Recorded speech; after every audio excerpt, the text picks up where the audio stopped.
Mr. Kabongo. Hi, Mr. Rogers. How are you? I'm fine. And you? I'm doing great, thank you. You're very good to see you. Yeah, me too, me too. What you bring back to Paris? What brings us back to Paris is the politics of business. You know, we're getting ready for the 34th birthday of the UDPS. So we started by, Belgium, so specifically Liège. We did some meeting there. We're in Paris now, and we go back to Brussels. No London after? Yeah, no London. It was too short of a stay, not enough time. But why? I just wanted to concentrate things here. Plus, we had a preparation for a meeting with French officials. So, that's been postponed because of the change in government. 24? 24 anniversary? The 34th anniversary is for the UDPS. We had to meet some French official, but that's been postponed because of the change in the government. So that doesn't give us enough time to go to London or anything. So we had to focus on, where we can score the big effort. That's basically it. Yeah. In Paris, did you meet French official politics? We were supposed to, but no comment. We leave it to that. Why no comment? No, just because it's not. We don't want to make publicity for nothing. We're doing real politics. It's done quietly. We just work. Yes, yes. We don't. As you like to say, c'est pas un combat spectacle. On travaille, on fait un travail de fond. Et on s'arrête là. Alors, comme je vais rentrer en français, d'ailleurs, on va permettre aux gens qui nous suivent en français, les francophones, de bien suivre cette émission qui est ô combien intéressante, l'émission que tout le monde connaît. Ça s'appelle, bien entendu, Les yeux dans les yeux. Les yeux dans les yeux, c'est la deuxième fois que vous participez à cette émission. C'est la deuxième fois que vous venez ici au Presse Club discuter en fait du Congo, de la République démocratique du Congo. Alors, on va rentrer tout de suite dans le vif du sujet. Le Congo, dites-moi, qu'est-ce que cette histoire encore de la ville morte? Je la lis comme vous-même. Je vois que certains compatriotes veulent faire une ville morte pour augmenter la pression sur le gouvernement pour pouvoir sortir un calendrier afin qu'on puisse avoir des élections à la date butoir, avant la date butoir, selon la Constitution, si vous voulez. Écoutez, c'est très bien. Moi, j'ai toujours dit que les Congolais sont libres et il va de leur droit de pouvoir mener des actions et des actions fortes pour pouvoir inverser la tendance. Moi, j'ai certaines réservations parce que je parle d'expérience. Je sais que la population au quotidien vit au quotidien au Congo. Vous avez des mamans qui vont au marché, qui gagnent au quotidien peut-être 3 000 à 4 000 francs qui leur permettent de pouvoir faire quelque chose à manger pour leurs enfants. Mais alors quand vous paralysez toute l'économie au quotidien avec une ville morte, je ne sais pas très bien comment ça va se passer, donc vous fragilisez davantage une ceinture, entre guillemets, une ceinture socio-économique qui est non existante et là, c'est-à-dire qu'il y a le panier à ménagère, vous agrandissez le trou. Vous agrandissez les trous, donc forcément donc, l'économie va en pâtir. Oui, l'économie va en pâtir. Et même d'expérience, comme vous voyez, les résultats, les villes mortes n'ont pas produit des résultats escomptés.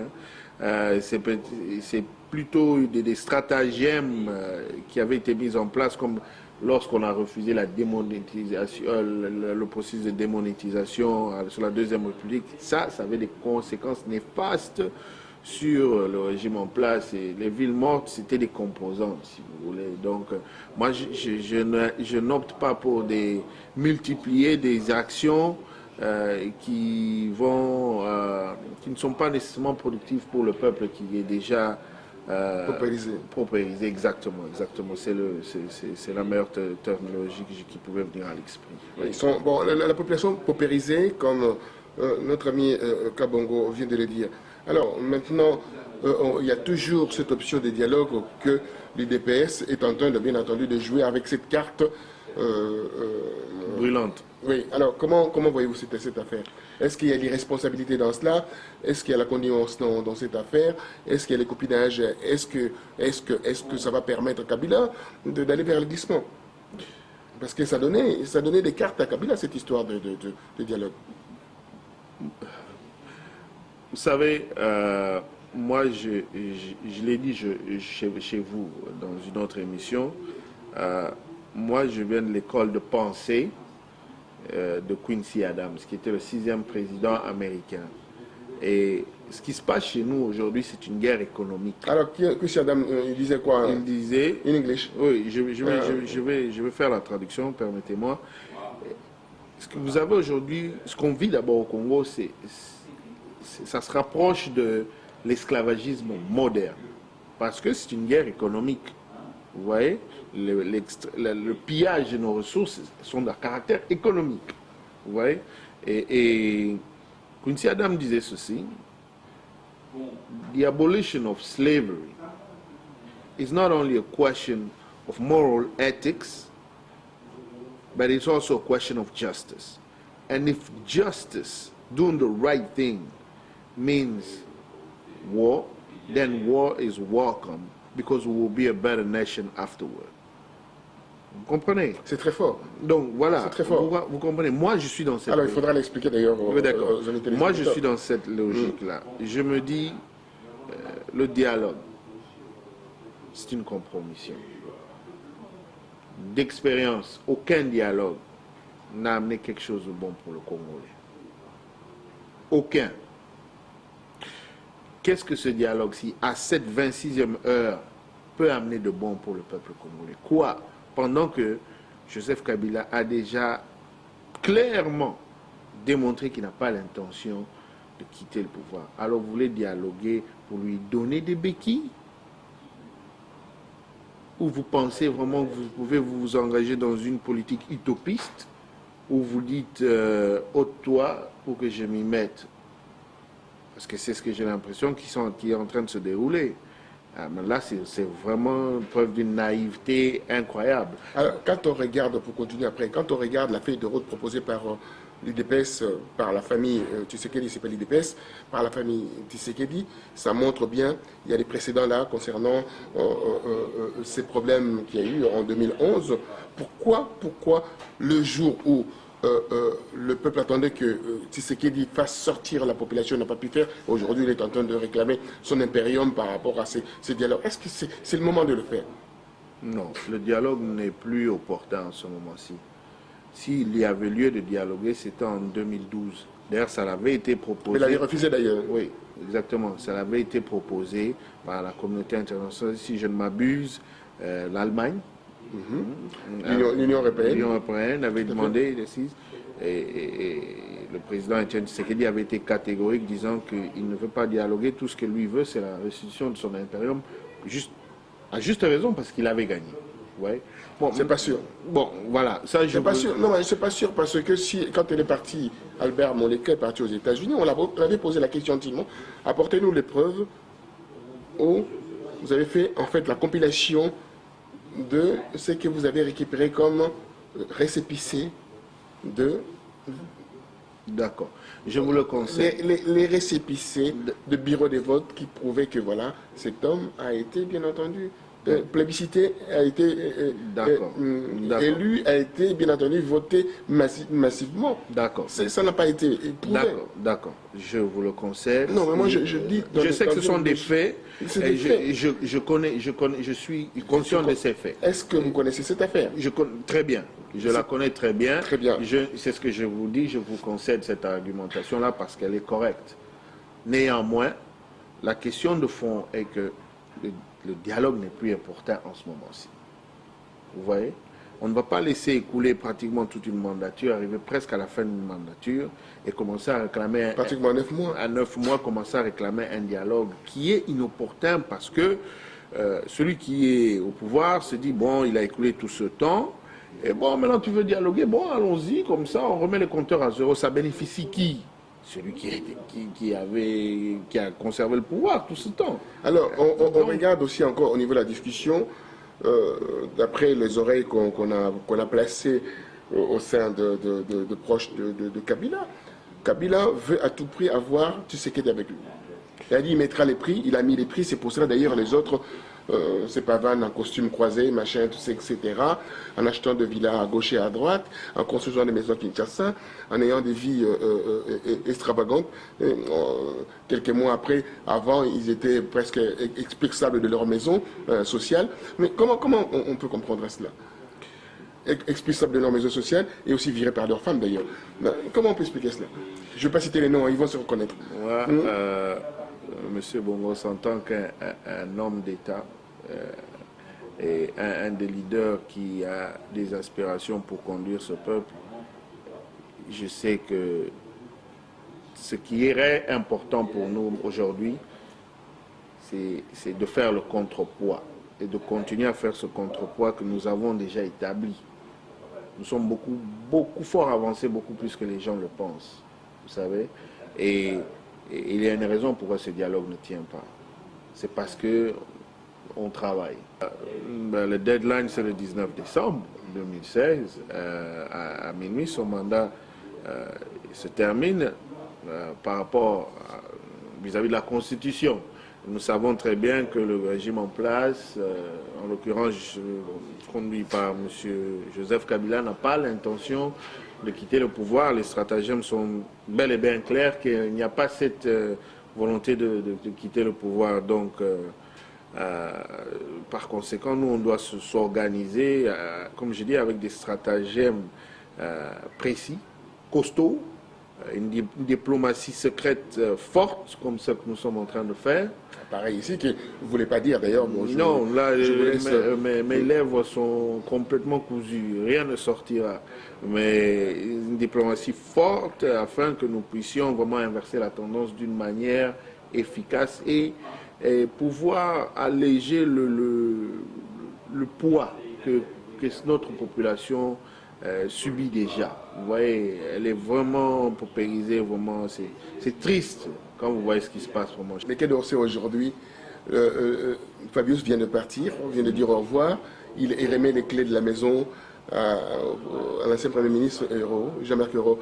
Votre lumière par rapport à ça, par rapport à la RDC, parce qu'il y a aussi une vision par rapport à la RDC. Quai d'Orsay a une vision par rapport à la RDC, c'est pour ça que je pose la question. D'ailleurs, vous êtes là aussi par rapport à tout cela d'ailleurs.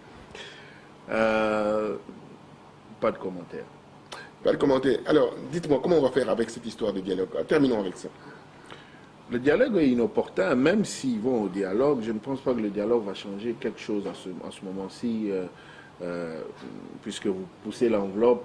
Nous sommes assises avec, je dis quelques lignes, nous sommes assises avec nos partenaires et nous savons dans quelle direction ils se dirigent et nous sommes ensemble. Voilà. Vous êtes ensemble. Alors, quand vous dites vous êtes ensemble, il y en a d'autres personnes qui se sont retrouvées ensemble dans des scénarios. Moi, je trouvais ça surréaliste. On voyait l'autre, il disait, moi, copain Nayo Naroti Kaote, toi, tu seras toujours mon ami, moi, tu seras mon copain, l'autre, tu seras mon copain. On s'embrasse entre copains, on dit voilà. Passinanga, tout ça, etc. D'ailleurs, avec un lingala un peu fabriqué, et les autres parlaient un peu swahili un peu fabriqué. Enfin, comment voyez-vous tout ça? Monsieur Bongos, moi, je n'ai pas l'habitude de suivre les faits d'annonce, ce qui se passe chez nous au Congo. J'ai ce privilège de pouvoir parler avec des gens qui veulent vraiment des solutions concrètes pour notre pays. Et on a fait un travail de fond et on continue à faire un travail de fond. C'est ça qui m'intéresse. Moi, je vois tout comme vous le dites. Rien ne m'échappe, mais des faits d'annonce ne m'intéressent pas. Donc, alors, les faits d'annonce ne vous intéressent pas. Il y a quelque chose qui va vous intéresser. Il y a un abbé, que je ne cite pas les noms ici, qui a présenté, il y a 3-4 jours, à Étienne Tshisekedi, une lettre explosive. Cette lettre explique clairement les accords que Félix Tshisekedi vient de signer avec Moïse Katumbi. Que dit cette lettre? Non, moi cette lettre dit, je vais vous le dire, cette lettre dit, Félix Tshisekedi doit pousser son père vers la sortie. poussé son père à signer un accord en disant que voilà, j'abandonne la politique au profit, bien entendu, de son fils, et que derrière ça, Moïse Katumbi puisse récupérer les dividendes de tout cela, afin que lui soit propulsé président de la République. Et dans cet accord, l'autre viendra après, il sera peut-être Premier ministre ou autre. Ce n'est pas des rencontres, c'est quelque chose qui vient de se passer il y a 3 jours. Le père, il est complètement dans ses états. Alors, qu'est-ce que vous en pensez de ça? Est-ce que vous êtes au courant de tout ça? Bien sûr. Je sais très bien tout ce qui s'est passé. J'ai eu cette information lorsque j'étais en Belgique. Moi, je l'ai eu avant. Vous êtes un investigateur. Moi, je suis dans tous les réseaux. Comme j'ai dit tout à l'heure. Comment expliquer? Moi, je souhaiterais une explication. Laissez-moi terminer, si vous permettez. Donc, l'information, ce qui concerne la RDC, ne m'échappe pas. Le problème qui se passe dans l'UDPS, si vous voulez dire Tshisekedi, c'est Tshisekedi lui-même. Par conséquent, il est le problème et la solution. Voilà, c'est ce que moi j'ai à dire. Moi, je vous ai dit tout à l'heure que nous... Est-ce que vous connaissez l'abbé qui est venu voir? Je connais. Je vous ai dit que nous donc lui, il ne peut pas se permettre de dire n'importe quoi. C'est quelqu'un qui est probe, qui a une certaine probité, qui a dit des choses extrêmement graves contre le fils Félix Tshisekedi. Les accords signés entre Félix et Moïse Katumbi. Ça, c'est leur problème interne. Ce n'est plus le problème du Congo. Les Congolais ont... Non, c'est le problème du Congolais. Non, laissez-moi terminer. Les Congolais ont déjà assez compris d'où vient leur mal. Moi, je parle en connaissance de cause. Et nous, on fait le contrepoids et on travaille. C'est tout. Les spots d'annonce, les cabales qui sont en train de se monter, et toutes ces choses, on sait, mais nous devons rester focalisés sur notre objectif. Et on avance. Moi, je n'ai pas de commentaires en ce qui concerne la famille Tshisekedi. Les preuves sont là. Elles s'exhibent. Par conséquent, moi, je sais comment j'avance. Moi, j'étais au Kasaï. Je sais ce qui se passe au Kasaï. Je sais que nous faisons le contrepoids. Évidemment, le Congo n'est pas le Kasaï, mais je parle du Kasaï parce que c'est là où j'ai été. Et la population, la base, est bel et bien au courant de ce qui se passe au quotidien. Et nous faisons un travail de fond pour que le peuple congolais, en gros, ne se laisse pas duper par quoi que ce soit. Nous, ce qui nous intéresse, c'est la libération de ce pays. Et nous en sommes pratiquement là. Tout est dans nos mains. Une question encore concernant la famille, je ne vais pas lâcher. Il y a eu la plainte contre la famille Tshisekedi. 400 000 provoqués par rapport à l'émission d'ailleurs qu'on a pu faire à Liège avec M. Mbouyi que j'ai rencontré il y a 2 jours à Liège, où il a tiré encore une fois, il a mis une couche sur cette famille. Certaines choses, il a dit en aparté, bon, je préfère conserver ça pour moi, mais dites-moi, quand la police est venue pour notifier à Étienne Tshisekedi dernièrement, il y a 3, 4 jours, 5 jours, notifier à Étienne Tshisekedi le procès verbal de ce qui devait se présenter, la convocation qui devait se présenter à la police, s'est pas présenté, il s'est étonné, il dit tiens, il y a un problème, l'IDPS. Est-ce qu'il est au courant de tout ce qui se passe? Apparemment, il n'était pas au courant de cette plainte. Est-ce que vous êtes au courant d'abord de cette affaire? Je connais, j'ai aussi cette information. Et il a dit, est-ce que vous savez ce qu'il a dit, M. Étienne Tshisekedi? Je sais. Qu'est-ce qu'il a dit? Non, je vous laisse à vous qui êtes journaliste et investigateur. Alors il a dit, je demande à la police, il a même dit, il a signifié même au juge, il a demandé à la police d'aller jusqu'au bout de ces investigations. Est-ce que vous croyez qu'il veut récupérer l'affaire pour réunir tout le monde, pour pouvoir récupérer l'IDPS et créer l'unification dont il est en train de parler aujourd'hui, et chasser peut-être son fils qui a un poids, un boulet? Ça, je ne réponds pas aux questions qui sont purement... Est-ce que vous êtes au courant de cela? Je sais, je ne réponds pas aux Je ne parle pas dans les vides. Hein. Non, je sais. Tout ce que vous dites je suis au courant, j'ai toute cette information aussi. Je l'ai eu d'ailleurs quand j'étais en Belgique.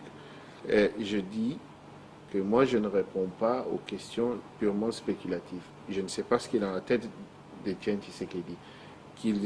C'est un jeu. Laissez-moi finir. Qu'il ce soit un jeu de dupe par rapport à la plainte, ou que ce soit qu'il n'était pas au courant en bonne âme et conscience, il a la capacité de régler tous ces problèmes. Voilà pourquoi moi je dis que je ne réponds pas aux questions qui sont purement spéculatives. Je ne sais pas ce qu'il va entreprendre comme démarche. On verra bien.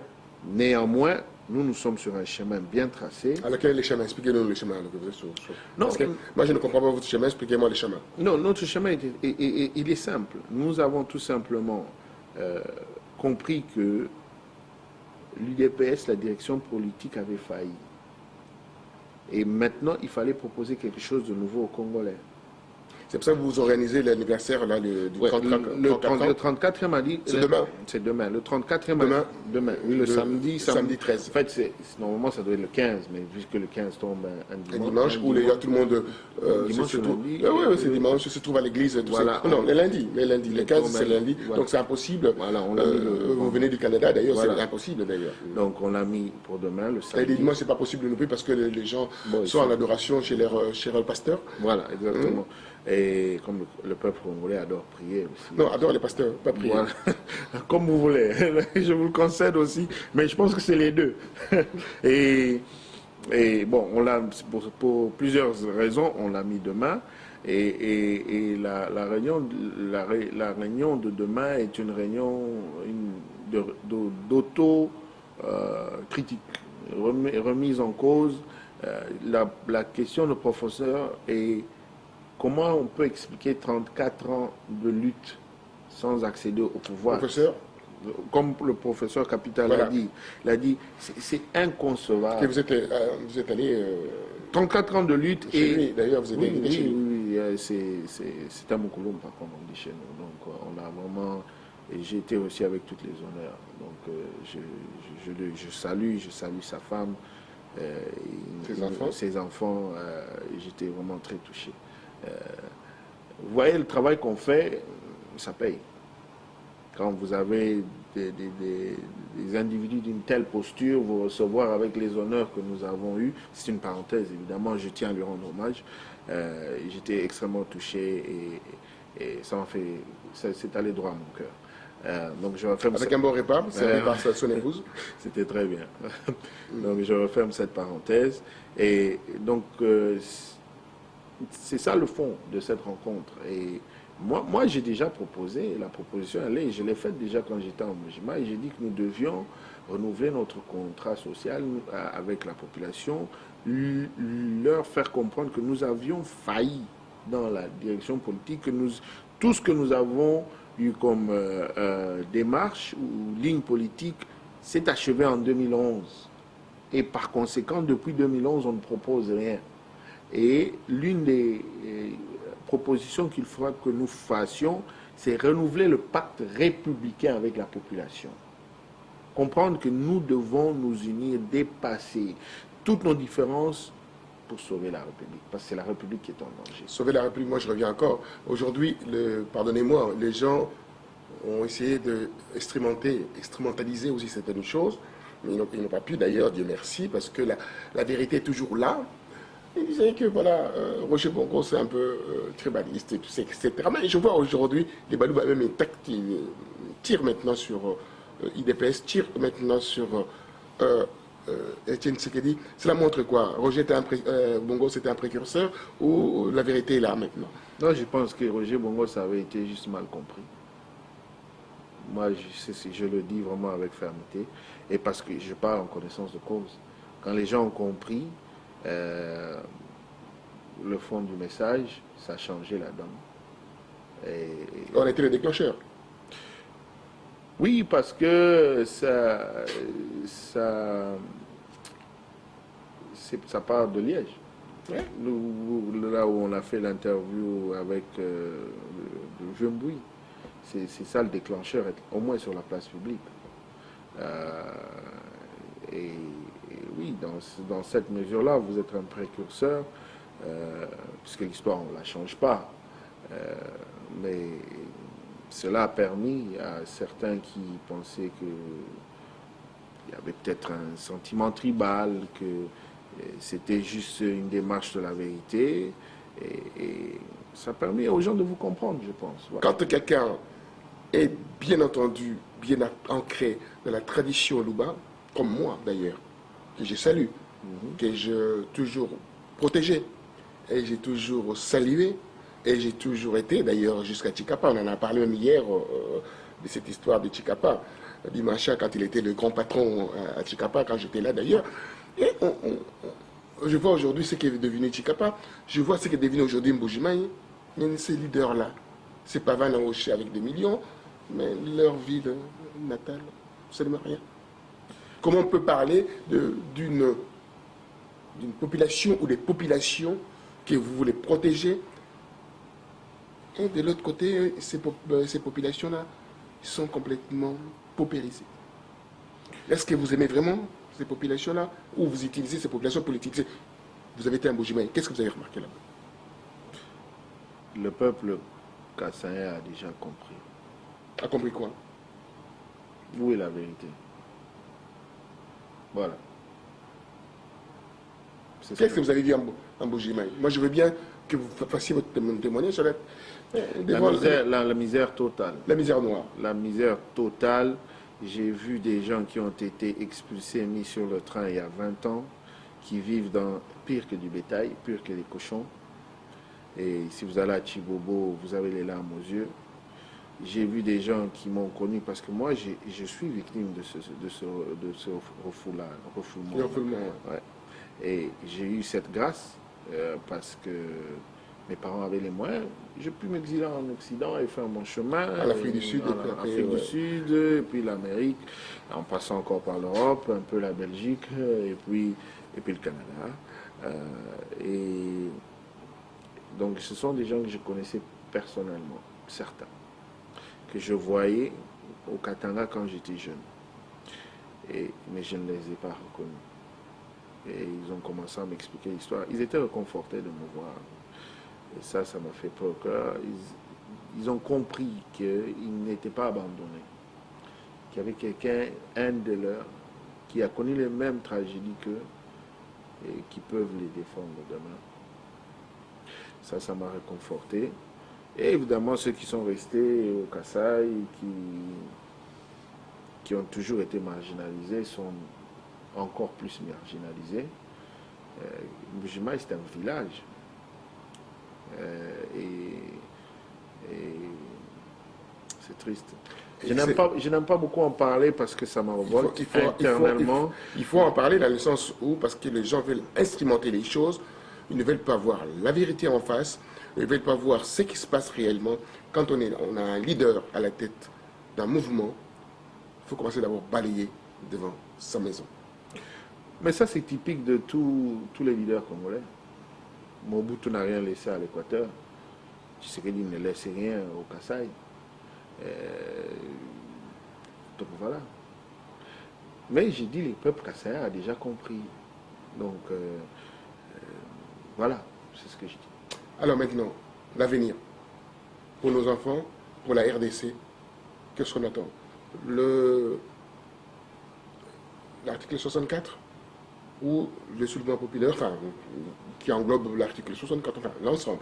Qu'est-ce qu'on attend avec ces peuples qui est déjà paupérisé, qui est fatigué, qui cherche à manger? Qu'est-ce qu'on peut faire de cette population? Aujourd'hui, je souhaiterais concrètement que vous nous donniez de pistes.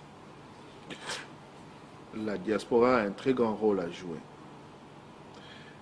Est-ce que la diaspora peut mettre de l'eau dans son vin?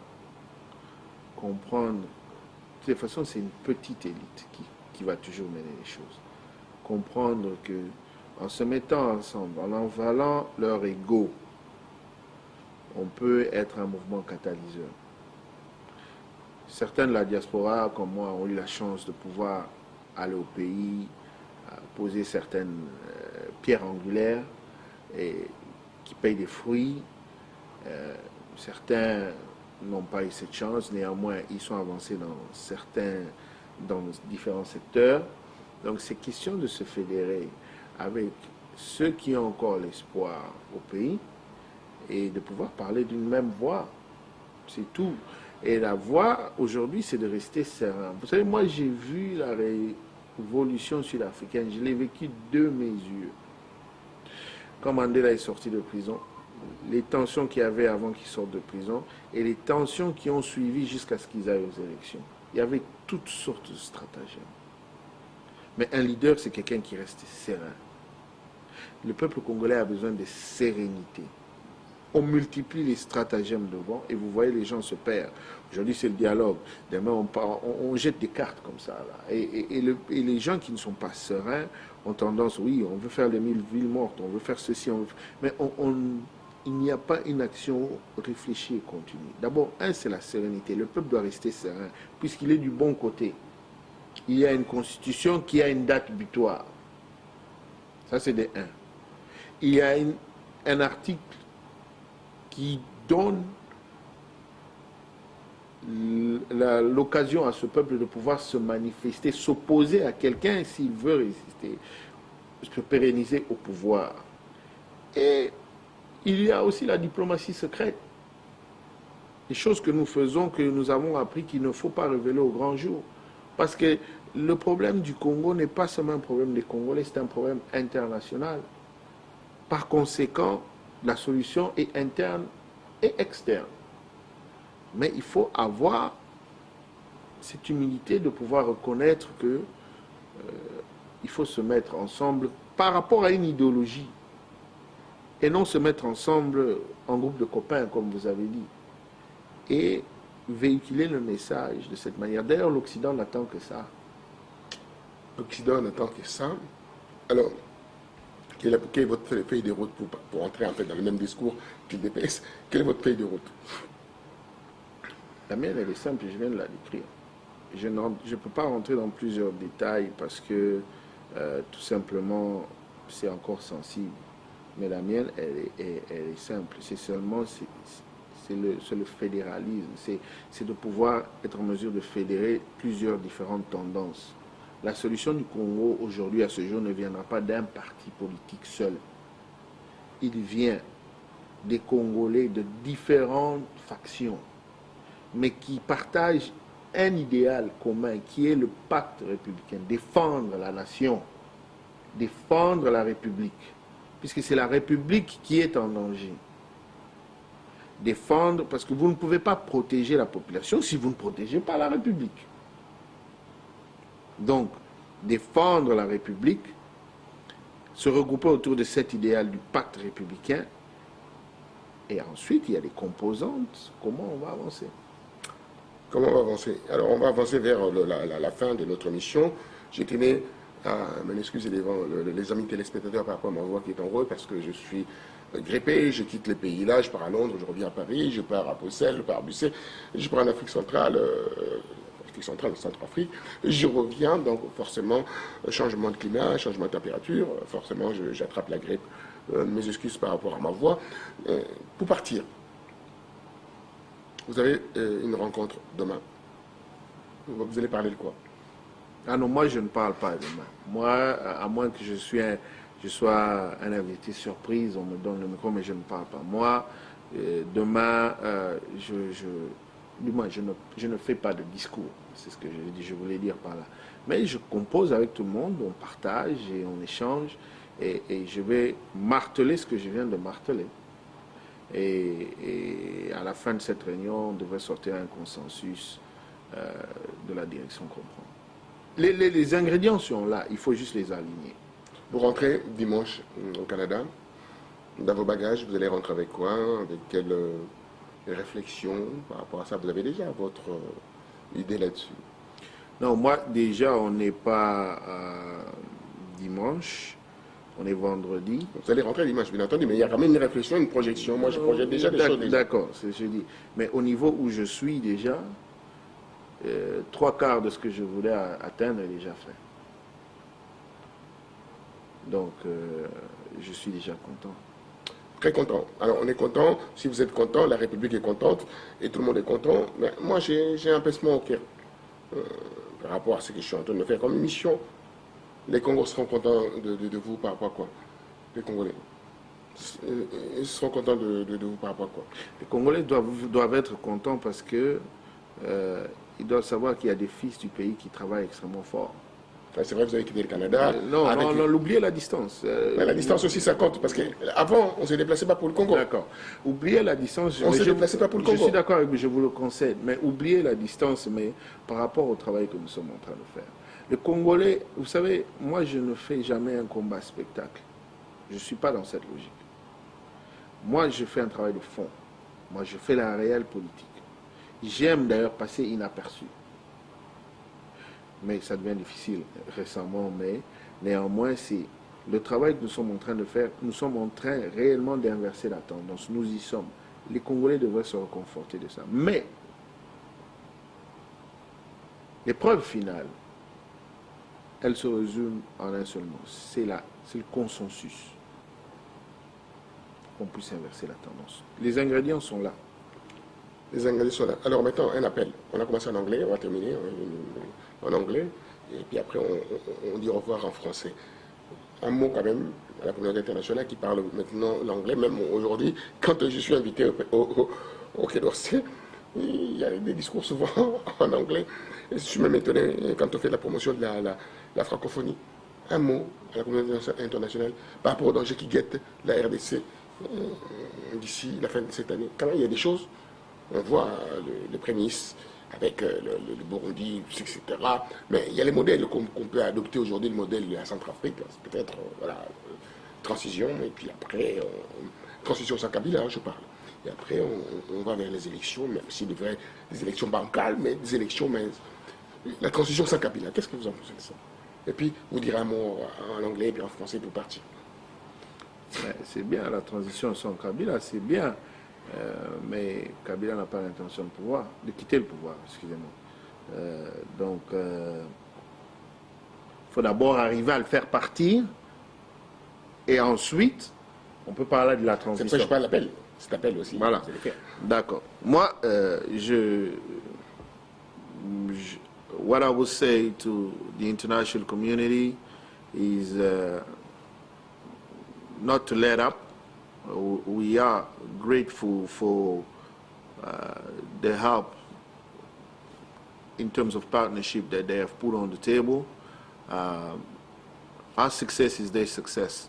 They have to remember that. If they want anarchy, then unfortunately that anarchy will land into the West, and that's not going to be a good thing. But therefore, they always have to remember that our success is their success. Moi, on peut partir au Congo, le Congolais, Au la Congo, diaspora. ouais, bien sûr, oui. Et aussi, bonjour à nos joueurs qui ont gagné la Coupe. Même s'ils ont traversé à une vitesse terrible la capitale pour aller se réfugier dans un hôtel du fleuve. Et c'est aussi, ça montre bien l'explication. Voilà, j'étais dans le fleuve. Voilà. Et puis après, oublier quoi. Parce que je pense qu'il me semble que Kagame avait dit pas de manifestation, pas de festivité en RDC. Ça, j'extrapole un petit peu. Hein. C'est mon côté provocateur. Hein? Je salue du fond de mon cœur, ici, là, les jeunes léopards qui nous ont fait honneur. Qu'est-ce que ça représente? Ça représente que notre jeunesse, malgré tout ce qu'elle a traversé, elle est belle et bien vibrante. Par conséquent, nous, leurs aînés, parce qu'ils sont très jeunes, 18 ans, 18 ans, assez jeunes pour être nos enfants même. Ouais. Par contre, nous, leurs aînés, leurs parents même, nous avons une responsabilité face à l'histoire que ces jeunes ont écrite, de ne pas les décevoir. Parce qu'ils ont mis le prémisse pour vraiment un nouveau Congo. Au Rwanda, c'était quand même ils se sont comportés d'une manière excellente. Ils ont joué le match, ils sont restés professionnels et ils sont partis. Pas d'extravagance, mais vraiment business came to do business and that's it. Je salue vraiment le jeune héritier Luvumbo qui a payé le prix. Celui qui n'a pas pu jouer, blessé. Petit frère, félicitations. C'est tout ce que je peux te dire, vraiment, aux âmes au Bali. J'étais vraiment content, la façon à se comporter, ça m'a été vraiment droit au cœur. Lingala quand même Hermon. Oui, tout ce petit ça va on paye moi bouquet. La Pesiba Tunyoso Mbote, Congo Mobimba, Bozala na. Ça s'appelle Kanye Mambote. En général, quand on a payé Mbote, malgré que tout c'est pelleté. Donc c'est Mbote. Bon, moi je. Comment général d'ailleurs? Bon, ça c'est le dossier dans notre. Je délivre mon message de fin et je dis, général, et c'est là qui que. Na sengio otala ndenge bayambaki ba équipe à Mali ba image zo tambola na tala ndenge yo yambi bana na biso bana na yo bongo oyanola yo lobi koza mokonzi ya ville mais tala différence de bayambi bana Mali et pas na bango mais tala ndenge yo yambi bana na biso bongo oyanola. Je salue tout le peuple congolais, à l'intérieur ainsi qu'à l'extérieur. Je les invite à pouvoir vraiment dépasser leur clivage, qu'on puisse s'unir autour du pacte républicain qui est Mbokanabiso, de manière à ce que Tokende, Tobakisananzela, ya Lokumu Oyo ba Léopard, nous avons notre destin en main. Nous sommes à la croisée des chemins. Toko tapé na sangote que ba Congolais ba échouaki. Pour les lots, toriko longa to récupérer pe mboka na biso. To zwango nan, c'est possible. Bon les sima tala comment on va inverser la tendance. Félicitations au grand général Libengue. Il a fait un travail excellent. Vraiment, et la kisika qui est congolais, so pessier chance. Je salue tout le monde, je salue la base, bien sûr, nos formations politiques, la grande famille de l'IDPS. Je salue mon équipe à Bakwadianga et je salue M. Bongos pour son travail qu'il fait, un travail de titan. Et je vous remercie pour cette tribune que vous avez fait à Bisso. Et vraiment, Nzamba a son abisso que cette année soit l'année de la libération et l'émancipation du peuple congolais. Merci à vous. Merci. C'est fait. Merci.